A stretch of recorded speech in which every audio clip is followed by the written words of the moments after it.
When choosing a career, most people think about salary and job satisfaction, but those aren't the only reasons someone might follow a certain path. Take teaching, for example. There's a common belief that grade school teachers are underpaid and underappreciated, spending long days trying to engage kids who might not want to be there. To many, that might sound exhausting. So why do some people choose this path anyway? Hi, my name is Jean Boushley. I'm considering a career in elementary education, and I have a lot of questions. What challenges do teachers face today?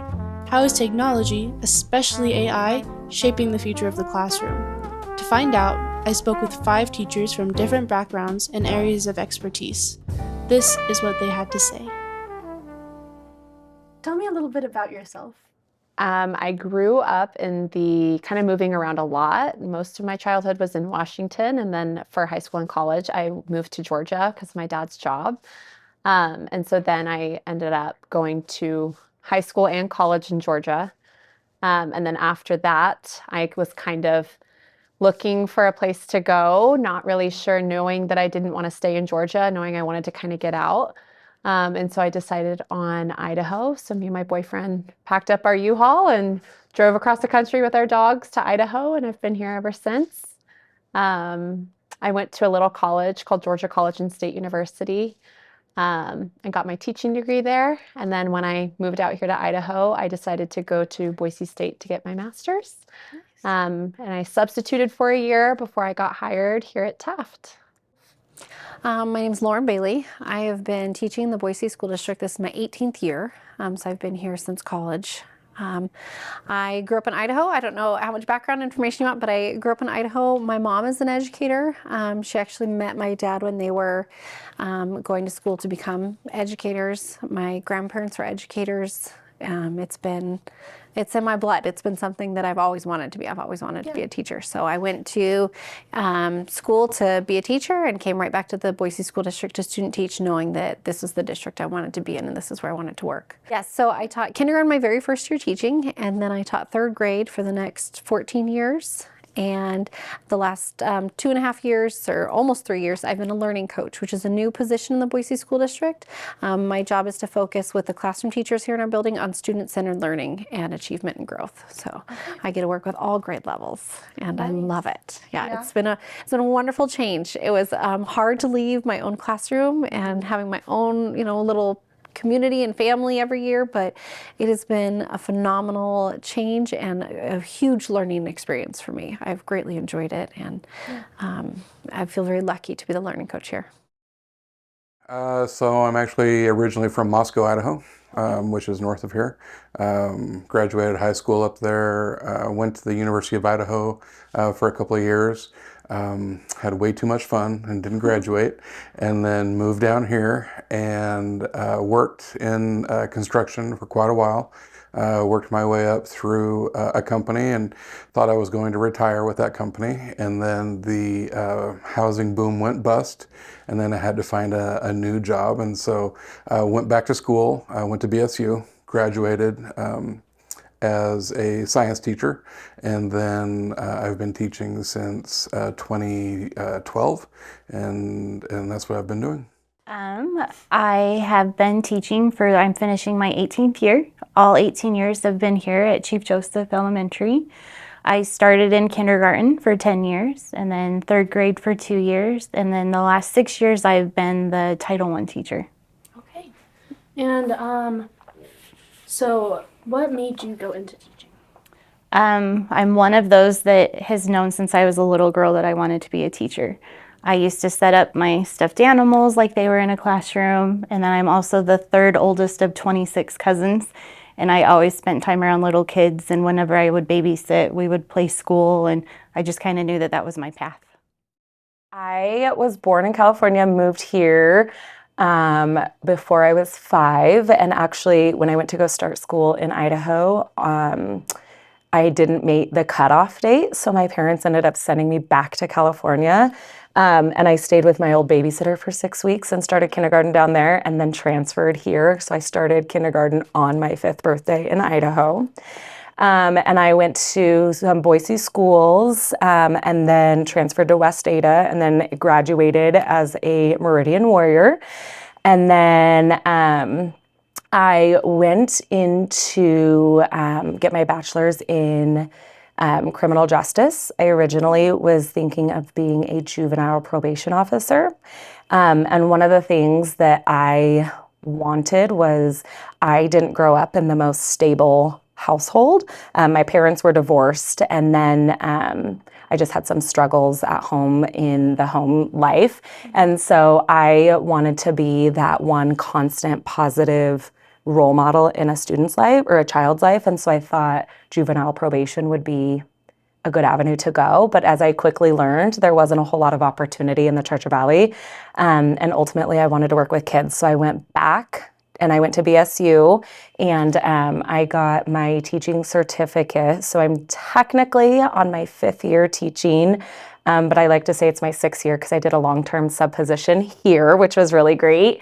And then I've been teaching ever since, and I've been super happy and just surrounded around kids. And yeah. What made you go into teaching?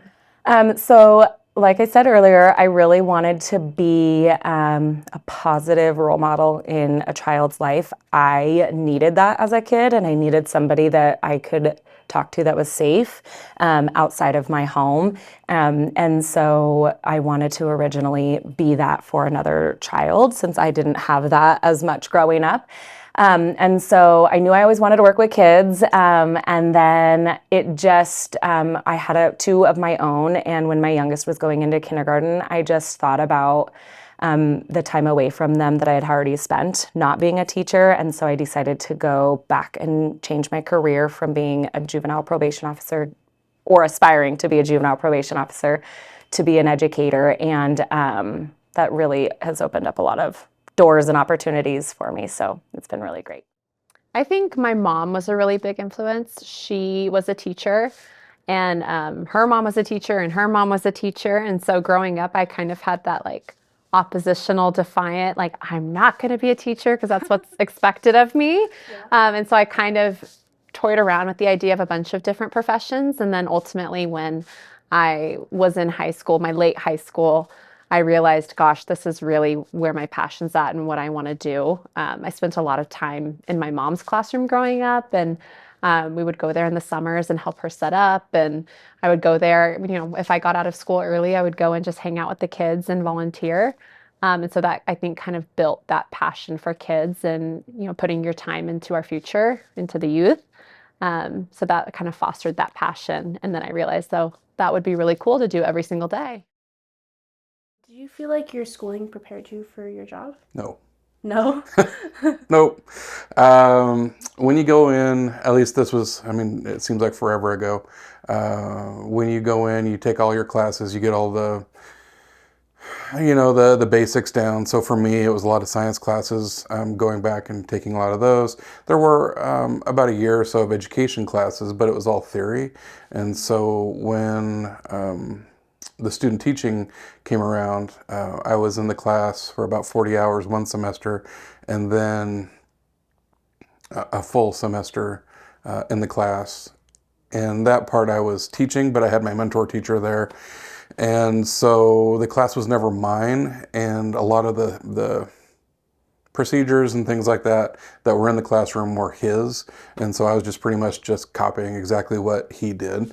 And so listening to him, asking him every day, did I do this well? Should I have done this better? What, would you have done it this way? And so pretty much just following what he had put together. So when I started teaching my first year, you're on your own. And it depends on the school, but I started at West Middle School over in Nampa. And the building's set up where you just have your room. As soon as you close the door, it's almost like it's a little island and you're all by yourself. And so you're in that room all day long trying to teach these kids as they come in and out.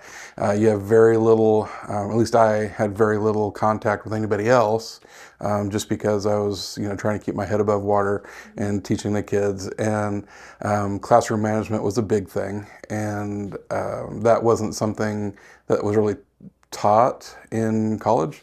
And I think just being a little bit more mature, I think I was late 30s, early 40s when I got in there. So I've been used to dealing with a bunch of kids, and so it wasn't too terribly difficult.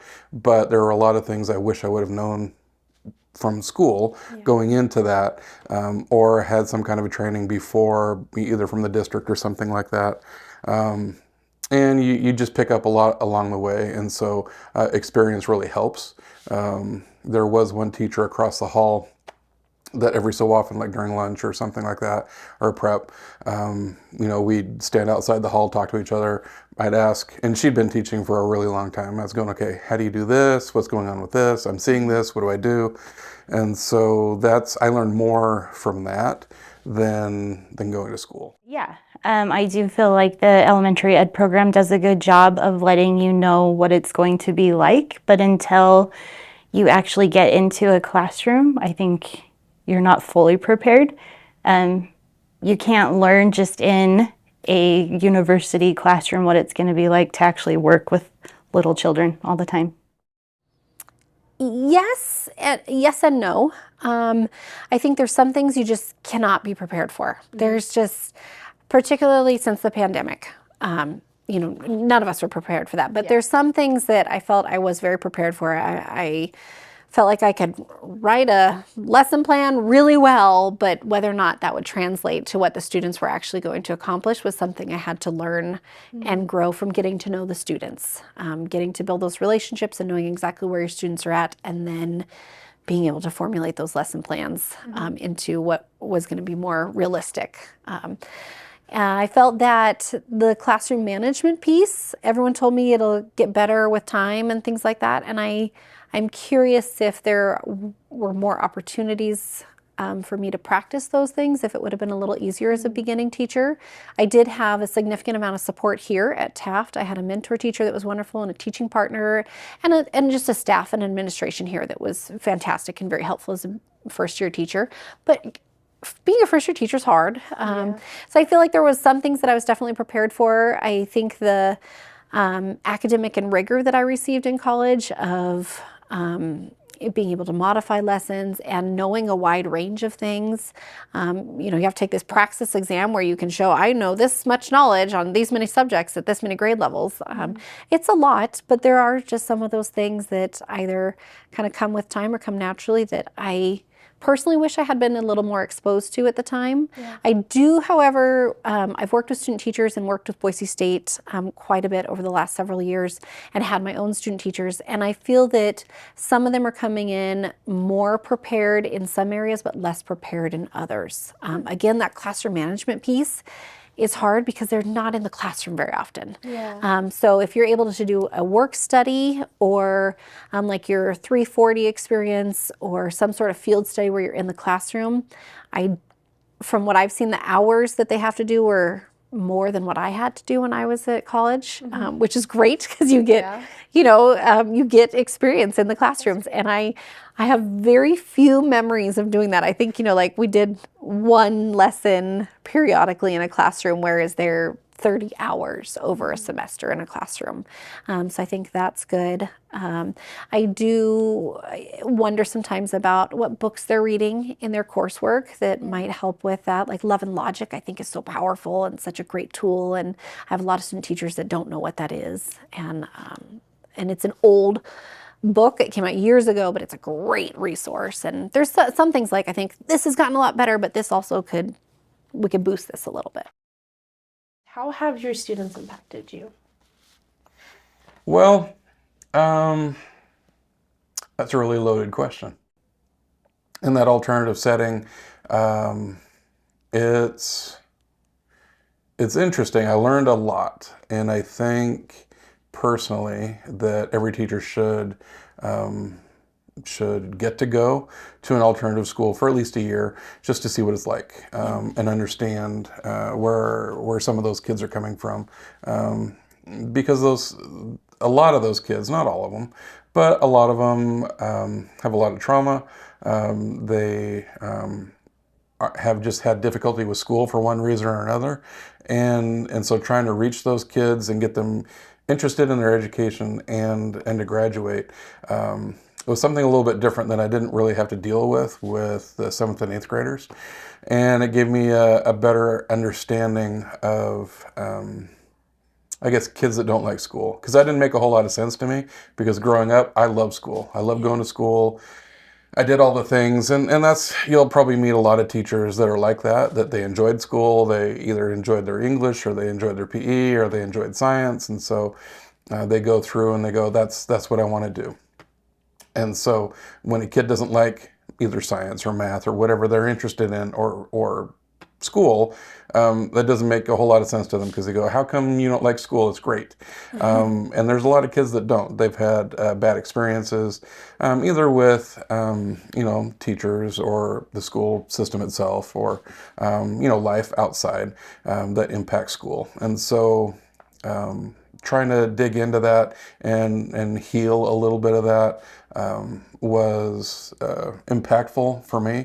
I've been in alternative education 13 years now, and so learning about them, learning about why they're in alternative education, why traditional schooling didn't work for them, has made me, I guess, open my eyes a little bit more about what's going on with education. So they've impacted me quite a bit. I still have kids that have graduated from the cohorts. They'll call me up or meet me for coffee or do something like that and tell me how they're doing. And went to a wedding of a couple, and so that was pretty cool. Sweet. Yeah. I feel like my students have impacted me more than I could ever impact them. They come from super diverse backgrounds. A lot of them are brand new to the country, don't speak any English, have faced a lot of challenges in their pasts and their personal lives, and are going through trauma or have been through trauma. And they still show up every single day, ready to learn, excited to learn, happy to see me, just joyful to be here and alive. And so I think just spending time with them makes me so appreciative of what I have, and so appreciative that I get the opportunity to play some part in their life. They are truly the picture of resilience and joy and compassion. I think they've taught me patience. They've taught me empathy. It's incredible the mark that little beings can leave on you as an adult. How do you feel like you've been able to impact your students as their teacher? I hope I've been able to impact them beyond academics. I mean, something that I've just kind of realized throughout my years of teaching is that it's so much more than teaching them how to add and subtract and teaching them how to read and write. It's being that person for them that, whether it's just celebrating their little victories, or it's celebrating their birthday, or learning a new word in their language. Just those little things I feel like add up, and you're fostering those connections. And at the end of the day, if all I can be is a stable, kind adult in their life that advocates for them and gives them a voice when they don't have one, that's all I can hope for. I believe I've been able to impact my students academically, but honestly more in a social emotional realm that I wasn't really anticipating that. I thought that starting teaching, I was just teaching the content and teaching the academics, and kids needed to pass certain tests and things like that. But what it's really made me realize is that I have a positive impact on their day, and that can set the tone for their success throughout the day. Another impact I believe I have on students is just, especially at a younger grade level, I have first and second graders in here, and they're still trying to figure out their emotions, and they're still trying to figure out conflict with one another, whether it's in a setting that's structured or an unstructured setting out on the playground. Trying to get students to realize like they have values and beliefs, and so do other people, but that other people's values and beliefs might differ from theirs, and that's okay. And just kind of teaching kids how to critically think and have positive interactions with one another. I hope and believe that I've had that kind of impact on them and just how to show up in the world as a positive human. From when I was a kindergarten teacher, the best part of that is getting to see kids really fall in love with their first year of school. For a lot of them, that was their first introduction to a school setting, and to get to see how excited they were to come and to learn and watch them grow, not only as a student, but as just this little person. And then into third grade, I think the biggest impact was really getting to see the kids. In third grade, you move from learning to read to reading to learn. It's kind of that big shift into them becoming big kids. And I loved getting to see that part where they were starting to really like think on their own and be able to use their learning. And then this particular job, my favorite part is really getting to see how the kids grow academically. So the kids that come see me in my groups are typically kids that are struggling in reading and math. And we are able to find out what gaps they have in their learning, and we are able to fill those gaps with different skills and hopefully get them caught up for when they go back into their classroom. So, what was something that you experienced that was different than what you expected coming in? The first thing that comes to mind when I read that question was the workload. I expected personal fulfillment, growth, opportunities, the working with kids. The workload, both physically and emotionally, was a bigger toll than I could ever imagine.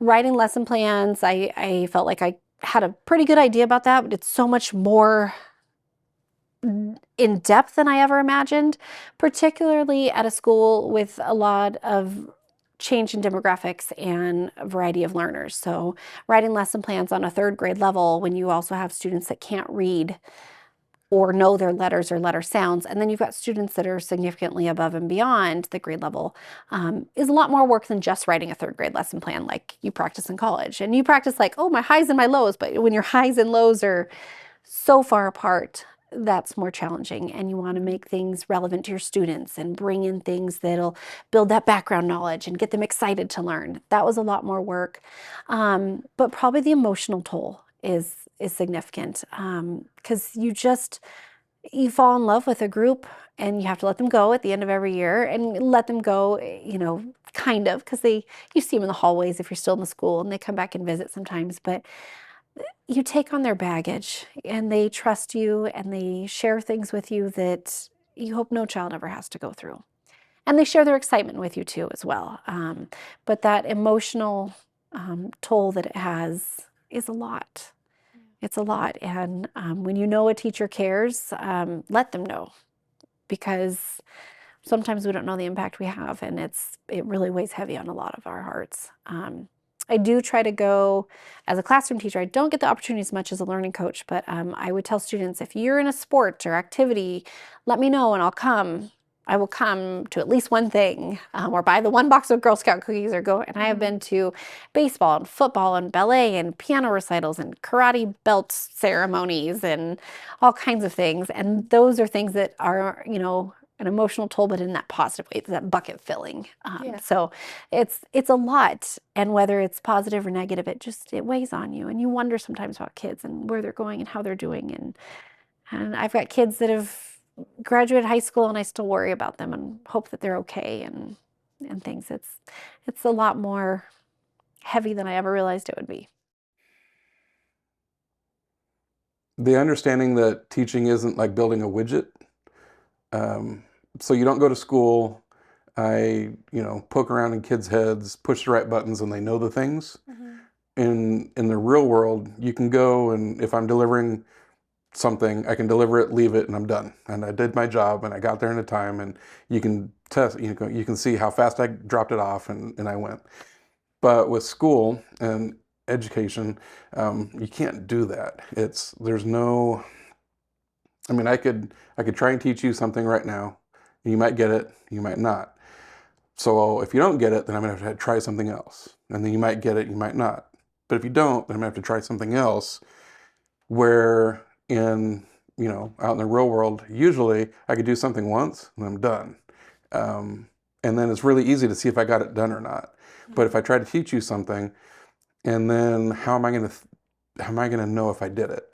So I'm either going to have to test you somehow or see if you can do that skill that I gave you. So then I'm going to have to come up with a way to see if you understand the skill or the thing that I just tried to teach you. And if it's a long, involved thing, I'm going to have to then rely on you to be able to talk to me or show me that you understood the thing that I just tried to teach you. And so that's me relying on your ability to articulate or actually do something. So now my job is relying on you to know how to articulate and do those things. And if I'm like a high school teacher, then most of those things like articulation and you being able to show what you know has been taught to you by other teachers way before. So now I'm relying on all of those teachers to have done their job for you to actually now articulate to me the new stuff I'm trying to get to you. And so if they weren't able to do it, or for some reason, either with a learning disability or something that you're not able to articulate the way I want you to articulate it, then I won't know, or I'll think I'll know that you don't know the information. You might, but you're not able to articulate it the way I'm used to. So then I'm going to have to figure out a way for you to do that. And so it's just totally different than a traditional private sector work. And so that's the one big thing that's different about education is really, really hard to measure how I'm doing. Now, it's really easy to measure if I'm not doing it, because I can have videos showing all day and I'll be asleep behind my desk and tell the kids not to bug me all day. Okay, I'm not doing my job. I get that. But it's really hard to know if I'm doing really well, because I'm going to have to figure out, what's the test or what's the thing that shows that me teaching you is getting it. And not just you, but your 30 classmates. For sure. Yeah, a lot was different. I knew teaching would be challenging, but I didn't realize the emotional weight that it would take on you. You really develop relationships quickly with these kids, and you start to care about them really quickly. And so you're kind of playing many roles as a teacher. Like I was saying, it's not just teaching them to read and write. It's sometimes I feel like I'm playing the role as a counselor, and sometimes I feel like I'm playing the role as a social worker. And there's a lot more to teaching than just teaching them the academics. And so that can take an emotional toll on you. I think it's really important. I've realized that you got to have that work-life balance, and you can only control what you can control. And so that's something I've really had to work on and learn throughout these past couple of years. And it's all out of love, and it's just because you care about them so much and you want them to succeed. So that's something I didn't expect. What have you seen change in the school systems as your time as a teacher? Oh, lots. The academic expectations continue to get harder every year. When I first began teaching, kindergarten got to be a lot of play and a lot of fun. And I think they still get to have fun, but the expectations on these 5-year-olds now is pretty crazy. What teachers are expected to teach and what the kids are expected to learn and be tested on has changed drastically over the years. I think everyone knows that COVID changed education in different ways. When we had to go remote and teach online, technology has changed because of that. I think the way that parents kind of viewed teachers changed for a while, which was good. And then I think right now, politics are changing education, which I don't know what is going to end up happening with that. I hope for the best, but I think that we're just kind of in an unknown time right now with education. And you talked about how parents view teachers. How do you see parents viewing teachers right now? Yeah, it's kind of been swing shifts. For the majority of my career, the parents have been amazing. They are very supportive. They want what's best for their kid, what's best for the classroom. I think then when we had to go remote and parents were responsible for their children's education a little bit more, I do think the appreciation for what teachers do grew a little bit, which was really nice to see. And then when we went back into the classroom, I think the behaviors became a bigger part. And then I don't know if we have as much of the parent support as we had for a little while at that time. And I'd say it's just a small percentage. The majority of parents, we still have their support and they help in any way that they can. Teacher expectations. There's been, I feel like as each year goes on, and I feel like there might be a lot of educators that would say this, not all, but it just feels like as the years continue to go on that we're asked to wear more hats and we're asked to do more, and we're still given the same amount of time and the same resources. And some schools have more resources than others, and some districts have more resources than others, but that has been one thing that has changed every single year for me, is there's always something more that I'm adding to my plate, which is overwhelming sometimes. Yeah. So there's definitely a lot more drama with social media and little kids. It was not an issue when I started teaching at all. I didn't have any third graders that had phones or electronic devices or things like that. And they had playground issues, but it was little playground issues. And, he took the ball away from me, or he tripped me at recess, or she's calling me mean names. That playground drama is no longer just on the playground. And I do see that even in third grade. My last couple of years in third grade, some of them have phones and are on social media or on watching videos on social platforms that they probably, personally, I don't think they should be watching. And then that recess drama bleeds into home, and then it comes back, and it just kind of thrives and grows more significantly than it had before. And it causes a lot more hurt feelings and deeper emotional issues than just the basic, your run-of-the-mill playground issues. And as a mom of elementary students, that's hard for me too, because I'm like, oh, I want you to experience all these things and be able to do things your friends are doing, but I also don't want, don't want you exposed to these things too. So, I don't know, a bunch of us on the staff read The Anxious Generation, and it talks a lot about that. It was a really eye-opening book, and I recommend that for anyone with kids or growing up with technology. It was a great read, but there's a lot that our kids are holding on to and exposed to that I don't think they were before, that rolls into their learning. What problems have you experienced with the education system? I would say just the amount of expectations that are put on teachers has caused teacher burnout, which is unfortunately a real thing. And you have to get into this job knowing that it's going to be hard and that this is what you really want to do, because there is a lot that's put on teachers. And if it's not your passion and if it's not what you believe in, it will be hard to stick with.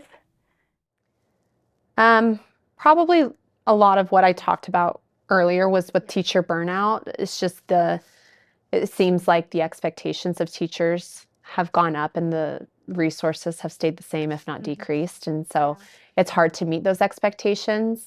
I think teachers go into teaching because they're passionate about kids and they're passionate about making a difference. But I feel like a lot of teachers are leaving the profession because they just can't keep up with the expectations that are put on them. And it's sad because there's some really wonderful, amazing educators that just can't do it anymore, and I don't blame them. I'm super blessed here. I feel like my principal, Tim Lowe, really advocates for teacher wellness. He's really big on work-life balance and making sure that we get the support that we need. Our school has a lot of connections with local businesses. We're a community school, and so we're given a lot of support from the community.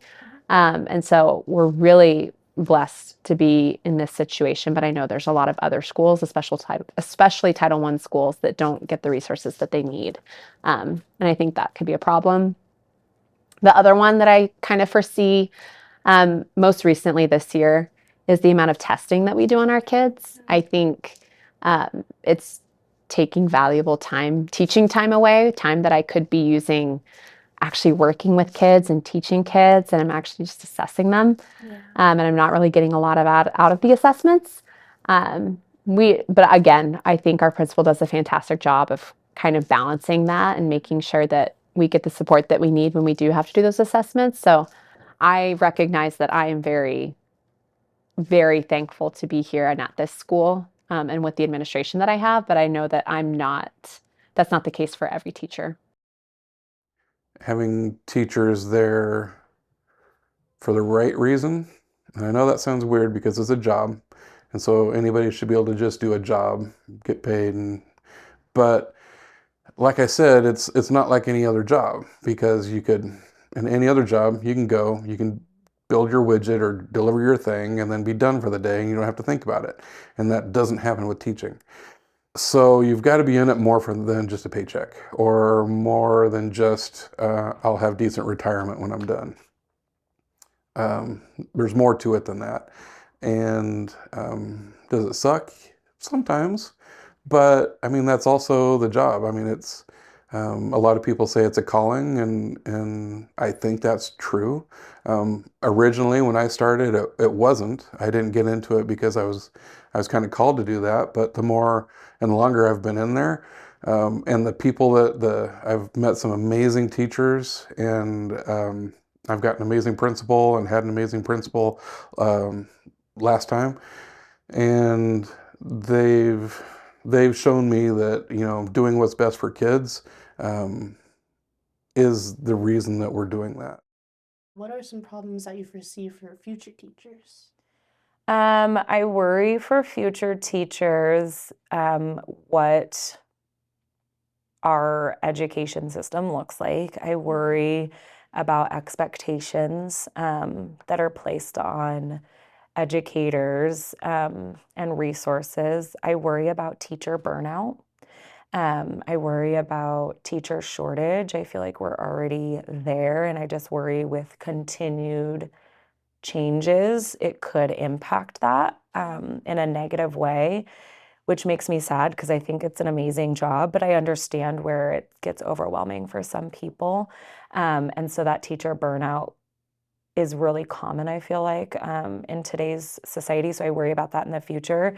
And then lack of resources with like substitutes. We're already kind of experiencing that now. And so I worry about that in the future.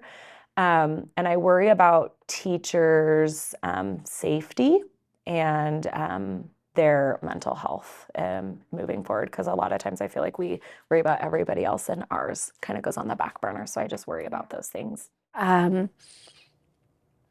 Kids are wily. They're just, they are fast learning, but their effort is a little bit lower. So they're fast learning in things that they're interested in, like things they can do on the computer, and they can manipulate computer things really well. But that effort into deep learning is, I feel like it's less and less. So I hope that teachers are able to continue to push those kids deeper. And myself, like, I'm still always like, well, okay, well, they can figure this out on the computer really well, but they can't type. They can, they can tell it what they want it to do, but typing is different. So just finding those ways to meet the kids where they're at. Like, if they're growing in this direction, then how can we meet them there and help them still get all this academic growth that they need? I don't know. I feel like those are big challenges. And then there's always things going on in the community or in politics or in policy changes and stuff that are challenging on teachers. And the salary's not fantastic. Salary's not fantastic. It's getting better. Yeah. That's a challenge. So I do see a lot of challenges coming, but when you go into teaching, you know that it's in spite of those things. Yeah. Oh, hopefully not any big ones. I would say the funding is probably going to change just in our climate right now, unfortunately. I don't know what that means. I do think that the expectations are going to get harder, even if the way we are taught how to teach doesn't change. The way that we have to test kids now to get the test scores that the states and the government want to see really changes how you spend your time in a classroom. We're unfortunately really focused on getting those achievement scores, and which is good because the kids need to achieve and they need to be academically successful. But I do think that we sacrifice a little bit more of the enjoyment of teaching and learning when the focus is on that so much. So I think new teachers coming into the profession are going to see that a little bit more. And I think, like I said, the burnout part is hopefully going to get better. How do you see artificial intelligence impacting your work field? I've seen it a lot, especially this year, and specifically, I feel like it's kind of boomed this year. I think actually that's a way that can help with teacher burnout is it kind of streamlines some processes that are, that have required a lot more time and effort from teachers previously. It kind of streamlines those processes. I don't think it could ever replace the human to human interaction that you can have. But I think it's a great supplemental tool with grading, with writing comments, those kinds of things. So it's a great supplement, but not a replacement, but a good supplement. So AI, I think it's going to help. It's been around in one form or another for a while, and now it's just getting better and better. So helping teaching, I think it's going to, I mean, it helps immensely now. I use it helping with lesson planning and as a thought partner, but you have to kind of keep in mind that it's only as good as the programming behind it and the databases that it can access. And so being a professional and following up and keeping up on literature and keeping up on the curriculum and my focus, you can't be lazy about it and let AI just do everything for you because, some of the models aren't perfect. Well, none of the models are perfect. And so not saying that a human teacher is, but at least we can get better than the models that are there and the database access that they have. And so we just need to make sure that we're vetting a lot of that information. But with a lot of the day-to-day stuff, it helps a lot. And so for a new teacher, I think it'd be a godsend. It would help with like lesson planning and putting together PowerPoints and helping just figure out some hands-on activities and ways, coming up with different project ideas and things like that to help the kids show mastery of whatever skill you want them to show, because especially for a new teacher, you don't know all those different ways to do that. And sometimes you might be in a silo, you might be in your own room and you don't have planning time with other teachers and things like that to ask them, how do you do it? What's a good way to do that? And so you can have AI come up with 10 different ideas and you can look at each of the ideas and go, okay, I like that, but I'm going to tweak that and I'm going to fix it and I'm going to do something with it. But the general idea, I like that. Is really great for stuff like that. I don't think it'll ever take our job, only because it's only as smart as the people that have programmed the databases that it pulls from. And, when you start having kids type in to learn from it, we've seen that, the kids kind of already have that accessibility with the internet now. And, they have pretty much unlimited information on the internet that they can get to. And yet we still have teachers. We need to teach them how to go through that, how to pull the information out, how to look at if it's real or not, or how useful it is. And so I'm not super worried about it taking our jobs, but teachers are going to have to modify what teaching is and how to use it and what to use it for. And we might as well teach kids how to use it because it's not going to go away.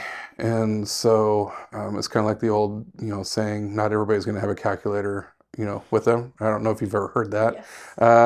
But you are always going to have a calculator, but you still need to know how to do some of those math functions and how to think. And so the same thing is going to follow through with AI. We're going to have it. We're almost always going to have it.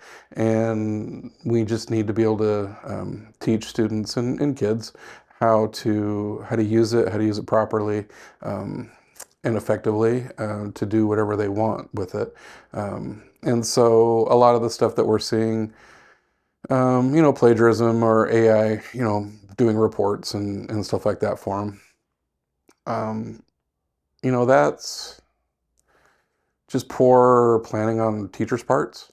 I mean, it's new technology, and so, a lot of teachers either don't know about it, they're not into tech, and, we're human too, so we're afraid of learning new things. And we don't want to teach something that we don't really know. And so, it is going to make us learn, and then be able to teach that to the kids and how to use it effectively. And then, I think it's just going to make teaching or teachers better, or it'll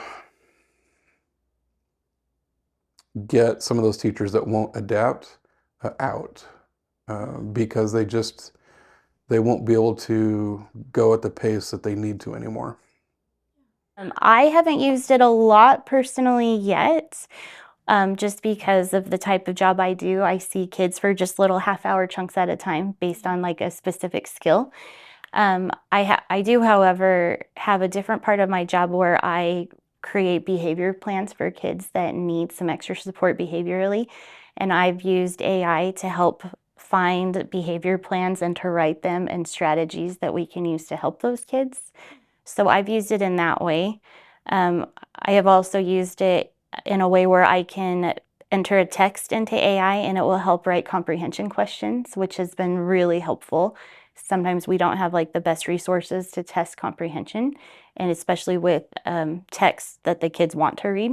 So that's been helpful. I know a lot of our older teachers, especially here, have used AI for the kids to write like poetry and be able to create some more artistic forms of writing, and the kids have really enjoyed that. So I do think it will continue to play a big role. AI. Okay, so since I'm the tech lead here, I've actually been able to see AI in a really great way, but I've also see how it could be detrimental. So I'm going to kind of touch on both, if that's okay. One thing is there's a lot of new AI stuff out there that's been really supportive for teachers. There's things that you can create, like really engaging slides that you can put content up on there.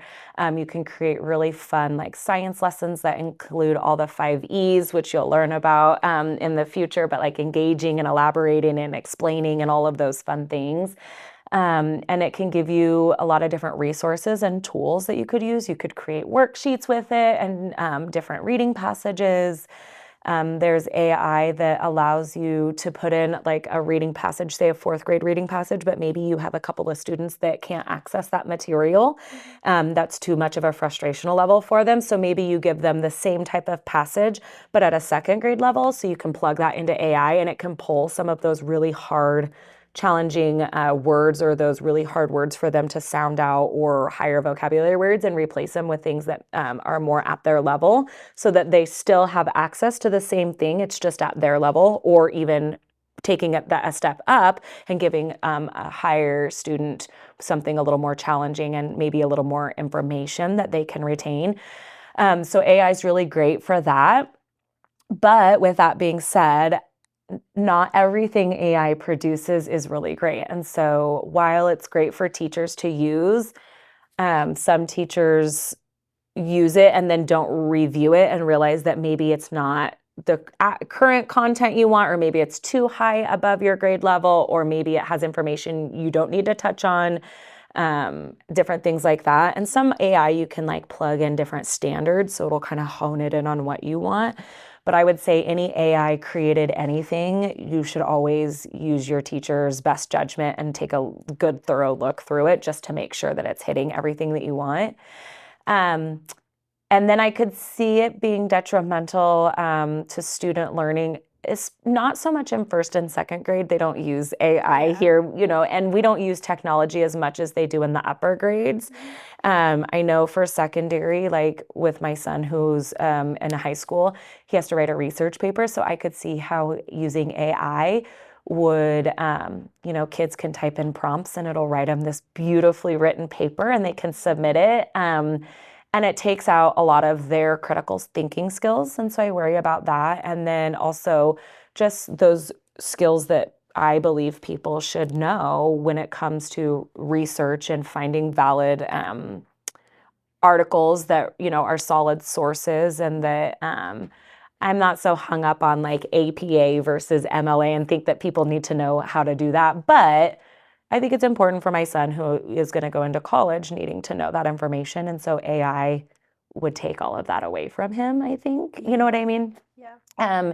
And then I could also see it eliminating opportunities for people to be creative. If they're just constantly having AI create that, it can eliminate and take away some of that imagination and creativity in people. So, Would you recommend this career path for someone looking into it? 100%, 1,000%. Yes. It's not easy, but it's more than worth it. More than worth it. I do recommend, if it's something you're interested in going into teaching, to spend time in classrooms and see what it is that you're drawn to. Is it the older kids? Is it the younger kids? Is it a particular subject area? Are you more interested in counseling? Are you, being a school psych, PE? Teaching has so many different options. And I have had student teachers or 340 students that are early in their education journey come through and realize this is not what I want. So I encourage anyone interested, go and volunteer to school, or, do a summer camp or something and kind of get an idea of what area you want to go into. Do you want to be with high school students or junior high students? I knew a long time ago I wanted to be with little kids. My mom taught junior high, and I think she's crazy, and she thinks I'm crazy. And you could talk to any high school teacher, and they often dread thinking about elementary students. So find your niche, find what's your comfort zone, and then from there you can branch out and learn and grow, more and get to know that area more. But if you start in something that you don't like, it might turn you off completely. We've had people here that came in as a paraprofessional, or, as like a smaller role in the district, not a classroom teacher, and have kind of worked with kids and found, this is what I want, and then pursued that, and are very happy now and really enjoying it. So I do recommend, if it's something you want to do, get into a classroom, get with the kids, work with teachers that are excited about it. I think that helps set you up for success. Yeah, just like you'd intern at a hospital if you wanted to be a doctor. I would definitely still recommend it. I think I would still recommend that they go into it wide-eyed, knowing that it is a hard job. It's a very rewarding job. You have to go in with the passion and the belief of what you're going to do will make a difference, but it will not be an easy path, but I do think it's worth it. So we need teachers. We need great teachers. We need people that are there because they want kids to succeed, and because they like teaching, which is, there aren't that many folks like that. So when you ask me, would I recommend that? I would say you're gonna have to look into yourself and see if that's something that you're willing to do. And if the answer is yes, awesome. Welcome. If not, that's not it. I don't know if that's a good place to start. I always recommend education or teaching just because it's the one thing that really fills my bucket. My husband always asks me, like, how was your day? And I'm like, oh, it was great. And I always have something positive. And he's like, you never seem to have a bad day. And I'm like, it's hard to have a bad day when you have so much learning going on and so much life going on and so much ahas and, seeing kids develop certain skills that, it's so fun to see them at the beginning of the year not know how to do something, and by the end of the year when they figure out how much they've grown. It's such a beautiful thing to see. I think if you like kids and you like teaching and you like being a lifelong learner and you like serving your community, I feel like I help serve my community by being an educator. I think it's an amazing job. It's my most favorite job I've ever had, and I've had a couple other jobs, but I don't ever see myself not being an educator of some sort. I love being in the classroom. I love coming to school every day. I am always so excited to see my kids. They always put a smile on my face. I couldn't say enough positive things about it. So if it's something that you think you would want to do, I would highly encourage it. We need amazing educators for our future. And so, yeah.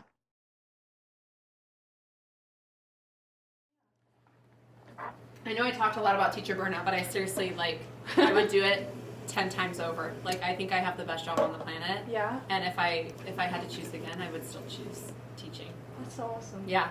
I should have had you said that in the video.